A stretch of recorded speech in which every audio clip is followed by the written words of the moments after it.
안녕하세요, 김촌입니다. 공수처가 김기한 해병대 사령관을 소환해 15시간 가까이 조사했습니다.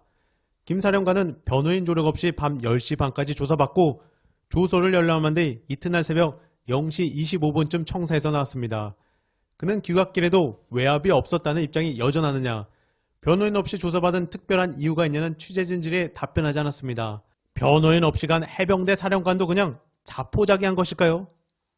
김 사령관은 공수처에 출석할 때도 박정훈 대령에게 VIP가 경로했다는 말을 전한 적 있느냐 등 취재진 질문에 답하지 않고 청사에 들어갔습니다. 자, 이렇게 사령관이 입을 꾹 다문 가운데 용산에서는 연휴 언론을 통해 집중적으로 협치 배신한 야의 대치 전환이라며 거부권을 노골적으로 언플했습니다. 협치를 배신한 것은 용산인데 이래서 한국 언론 자유가 1년 만에 60위대로 대추락하나 봅니다. 서울신문, 윤통은 오는 9일로 유력 검토되고 있는 취임 2주년 기자회견에서 최상병 특검법에 대한 입장을 밝힐 것으로 예상된다. 특히 거부권 행사가 불가피한 이유에 대해서 구체적으로 설명할 가능성이 크다. 거부권은 이르면 오는 14일 국무회의에서 행사할 것이 유력하다. 그러니까 그나마 아는 기자회견도 거부권 행사하기 위한 도구로 사용한다는 것입니다. 특검 거부자가 범인인 것이며 특검 받으면 그것이 협치인 것인데 어서 끌어내려야 할 것입니다. 한편 윤이 한동훈보다 먼저 4시간 만한 홍준표는 캐비넷에 붙들렸는지 최혜병 특검에도 친윤 모드를 하며 연일 자폭했습니다. 대통령실 입장처럼 홍준표는 감성 여론의 특검법 찬성 운운하는 정치인이 딱하다라며 공수처 수사를 우선했습니다. 대통령 외압이 있었느냐가 핵심인데 알면서 모르는 척하는 게 더 나쁜 홍준표입니다.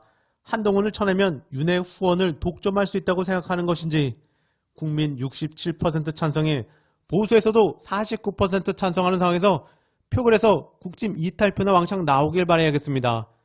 관련해서 민주당 원내 핵심 관계자는 대통령이 거부권을 행사하면 국정 지지율이 더 떨어질 것이라며 국힘에서 표단속을 하더라도 여론에 따라 이탈표가 더 나올 수 있다고 언급하기도 했습니다.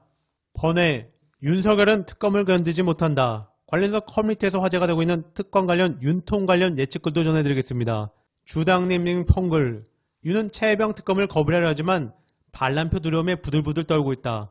머리가 길고 하얀 노인네와 푸닥거리하며 살아날 모의를 해보지만 효과는 전혀 없다. 정치 생명이나 육체적 생명의 기운은 이미 끝났다. 머지않아 자리를 못 지키고 끌려 내려가는데 관제수에 걸려 창살로 들어가는 모습이 비친다.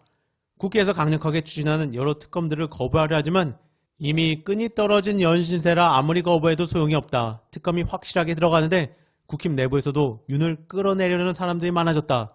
측근들도 윤 부부를 회피하기 시작했으며 앞으로 더 많은 사람들이 떠나가게 된다. 5월부터 활활 타오르는 국민들의 분노가 6월에는 대단히 강력해지며 사정없이 윤을 밀어붙이는데 윤은 이를 견디지 못하고 쓰러진다. 이번엔 정부24 태형 사고.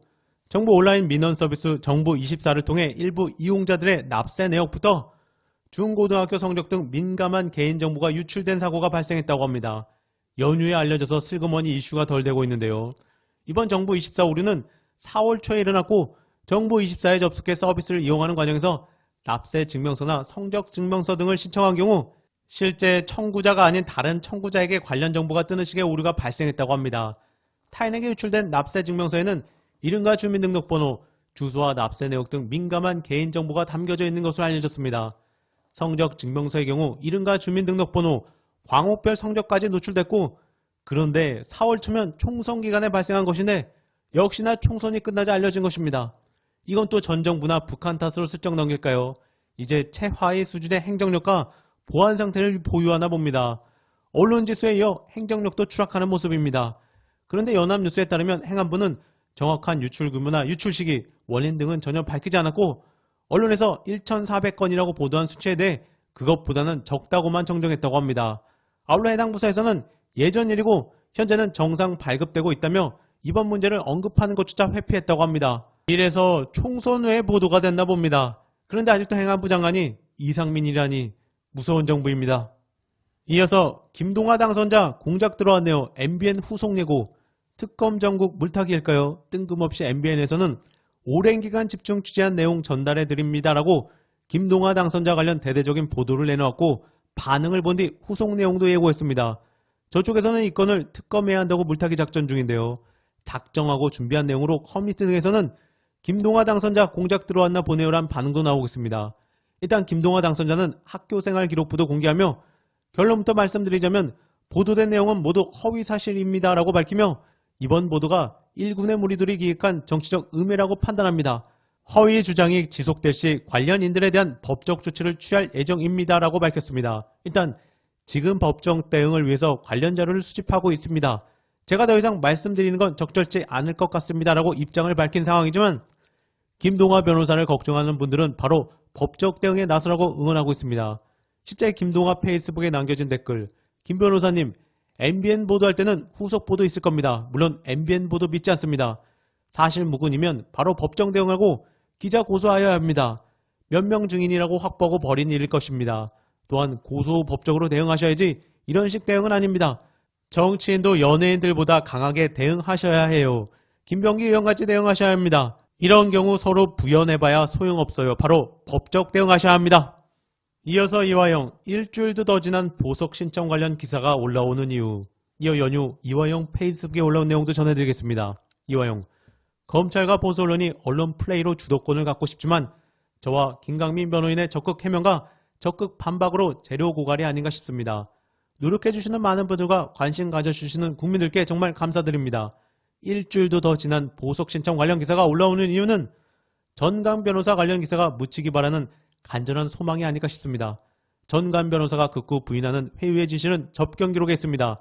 2022년 10월 31일 이후 저의 진술 번복이 있던 6월경인데요. 2023년 6월 16일과 6월 28일에도 접견실에서 회유가 있었다는 사실은 접견 기록을 통해 확인할 수 있습니다.